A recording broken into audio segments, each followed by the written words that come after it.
Hello, this is John from Currencis. This is weekly review number 325, and something a little special.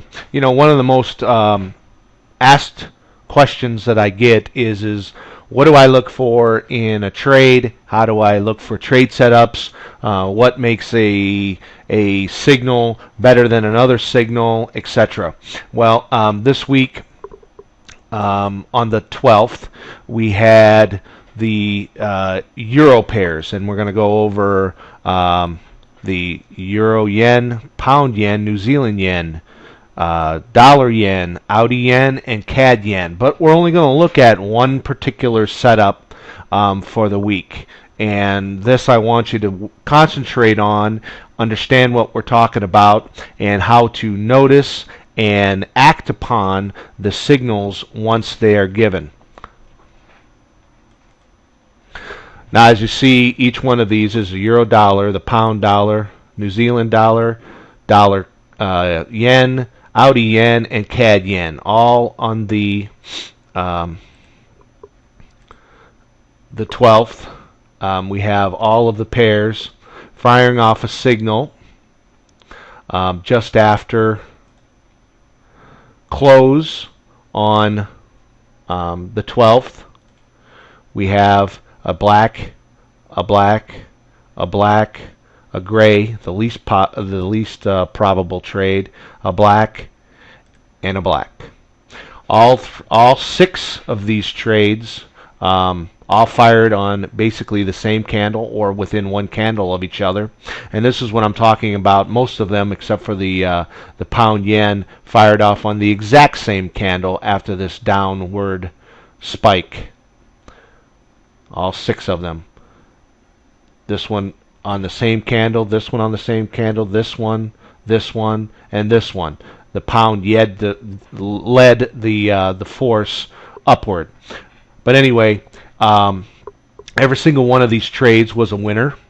The euro yen was 62 pips. The pound yen was 158 pips. The New Zealand here was 72 pips. The least probable one here on the gray dot on the dollar yen was 28 pips. The Audi was 51, and the CAD was 34. So each one of these was a winner.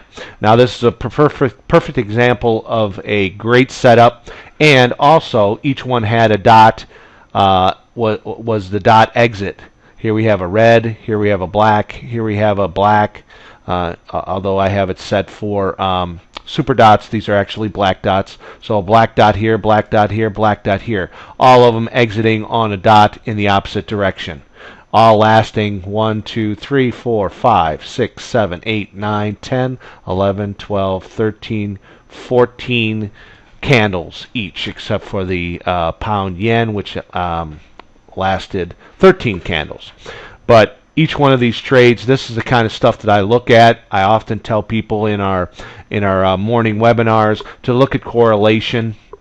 It's something that we touch upon a little bit in our manual. However, we don't get into it very often. Most people want a mechanical system. Obviously, this is a mechanical system.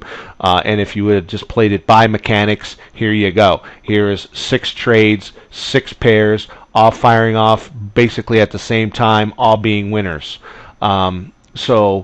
If you were just follow dot to dot, fine.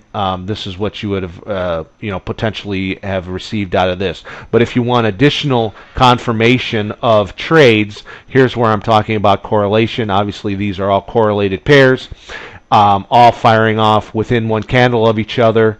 Most of them outside of the pound yen, all firing on the same candle, and this gives you an resounding, hopefully additional confirmation that these are good trades, and this is a perfectly good setup. I want you to start looking at correlation and how it relates to the signals that you're getting.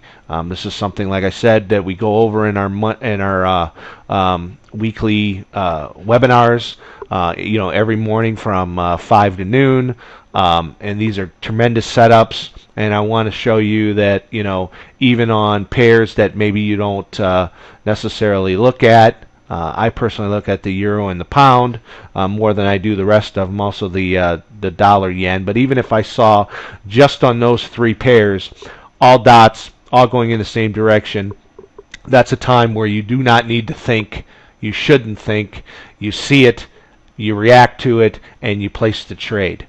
These are great setups. I threw in the New Zealand, the CAD, and the Audi just to show that, pairs that I don't necessarily look at all did the same exact thing. I posted a YouTube video not too long ago on when we had the tsunami situation, and again, all of the yen pairs all had dots, all of them fired the same direction, all of them were winners. These are tremendous setups that have to be capitalized on when you're looking at trading the markets. All right, this is John from Currentsys. This is week number 325. Also, before I leave, I wanted to say hats off to Dave McKenzie, who is one of our Currentsys members. Going into the weekend, he was in first place in the Dukascopy Championship. I guess they have a trading competition going on. Please friend Dave on the Dukascopy website. I've included a link to get into Dukascopy and to see his profile. Also, he is posting his trades there, utilizing obviously the Currentsys system. Glad to see that Dave is doing so well. Please support him. I guess if you like him or something along those lines, there is an opportunity for him to gain a few extra points. So please do so. Support our Currentsys member. And also, he told me in an email yesterday that there are a couple other Currentsys members that are participating in the contest that are also high up on the list. Not maybe in the top 10, but certainly, some of the leaders in the pack. So hats off to all those guys. Dave, keep up the good work.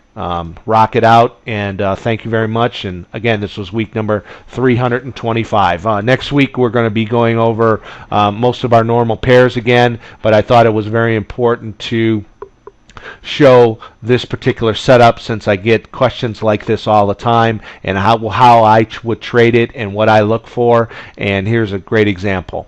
All right, thank you, and see you next week.